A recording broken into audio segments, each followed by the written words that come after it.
तो पुण्यात्मा, हम परमात्मा से बहुत दूर हो चुके थे। हम उनकी पूजा करते थे जो हमारे किसी भी प्रारब्ध में परिवर्तन नहीं कर सकते। न ब्रह्मा जी कर सकते, न विष्णु जी कर सकते, न शिव जी कर सकते, न ब्रह्म कर सकता, न परब्रह्म कर सकता, न दुर्गा कर सकती। केवल परम अक्षर ब्रह्म हमारे भाग्य में परिवर्तन कर सकता है, हमारे पापों का नाश कर सकता है, और पाप नाश होने से हमारे संकटों का निवारण होगा। जैसे पैर में कांटा लगा है, उस कांटे के कारण जो दुख है, कांटा निकलने से ही उसकी राहत मिलेगी। तो पाप रूपी कर्म रूपी कांटों से हम अपने जीवन रूपी सफर में चलने में असुविधा महसूस कर रहे हैं।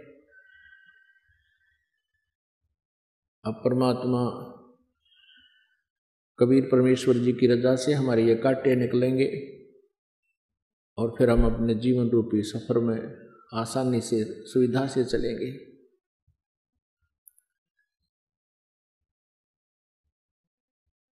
अब आपको बताया कि इस परमात्मा के पाने के मार्ग में सबसे पहला गुरु हो, और गुरु वो हो जो तत्व ज्ञान से परिचित हो। आज तक जब तक इस दास को ये ज्ञान परमात्मा ने नहीं दिया, तब तक हम सभी अज्ञानी थे।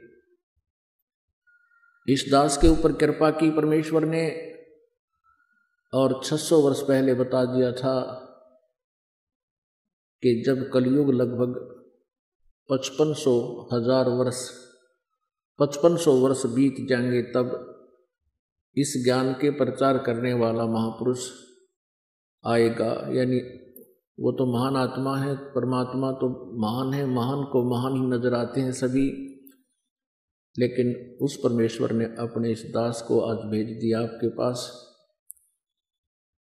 अपना ज्ञान प्रचार करने के लिए। कल आपको कबीर सागर में दिखाया था, कबीर वाणी बोध सागर पृष्ठ 136 पर परमात्मा ने उस पर लिखा है कि 12 पंथ बनाएगा ये काल, और 12वां पंथ गरीबदास वाला होगा, और गरीबदास जी के पंथ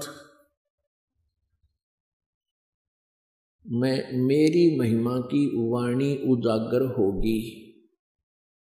कारण क्या है कि 600 वर्ष पहले कबीर सागर कबीर वाणी सच्चिदानंद घन ब्रह्म की वाणी का लेखन कार्य हुआ था, लिपिबद्ध हुई थी। इन काल के दूतों ने, काल ने अपने दूत भेज दिए 12, जो उनके प्रवर्तक थे। जैसे चूड़ामणि जी थे, वो काल के दूत नहीं थे, लेकिन उसके तुरंत बाद जो अन्य अनुयायी आए, उन्होंने उस ज्ञान को मिथ्या करके काल के ज्ञान की ही आगे प्रेरणा कर दी। तो इस प्रकार उन्होंने इस कबीर सागर में भी बहुत जगह परिवर्तन कर दिया।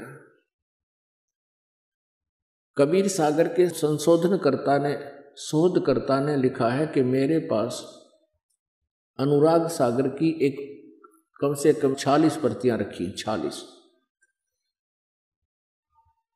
कबीर सागर में अनुराग सागर एक अध्याय है, 11 अध्याय हैं, उनमें से एक है। और वो शोधकर्ता कह रहा है कि इन सभी में इतना फेरबदल है कि किसी की व्याख्या एक दूसरे के साथ नहीं मिलती। बहुत सा परिवर्तन इन्होंने कर दिया। अपने जो बात इनका सेट हुई थी उसी प्रकार का लेखन कार्य करके अपने अनुयायियों में भेज दिया, फिर उसको संग्रह करके कबीर सागर का रूप दे दिया। इसलिए परमात्मा ने सन 1727 में अपनी प्यारी आत्मा गरीबदास साहिब जी को सतलोक से भेजा। गांव छुड़ानी, जिला झज्जर, हरियाणा में एक किसान के घर जन्म हुआ। धनखड़ गोत्र उनका था। और जब वो 10 वर्ष के हो गए, उनकी प्यारी आत्मा परमेश्वर स्वयं आए चलकर सतलोक से। खेतों में वो गौ चरा रहे थे, अपने ही खेतों में। वहाँ परमात्मा जिंदा महात्मा के रूप में आकर मिले, जो तीसरी सतिथि में वो अपना रूप बनाते हैं। वहाँ से गरीबदास जी की आत्मा को सचखंड लेकर गए, जैसे आदरणीय नानक साहिब जी की आत्मा को लेकर गए, आदरणीय दादू साहिब जी की आत्मा को लेकर गए, जैसे आदरणीय गीसा संत साहिब जी की आत्मा को लेकर गए, और भी जैसे मुल्कदास साहिब जी की, जैसे धर्मदास साहिब जी की, ऐसे वो लीला करते हैं, अपने से परिचित कराकर उस आत्मा को वापस छोड़ देते हैं। ऐसे ही आदरणीय गरीबदास साहिब जी की आत्मा को सचखंड लेकर गए और उनको मृत जानकर बालक को चिता पर लटा दिया था और अंतिम संस्कार की तैयारी होगी थी, तो परमेश्वर ने उस आत्मा को शरीर में पुनः प्रवेश कर दिया।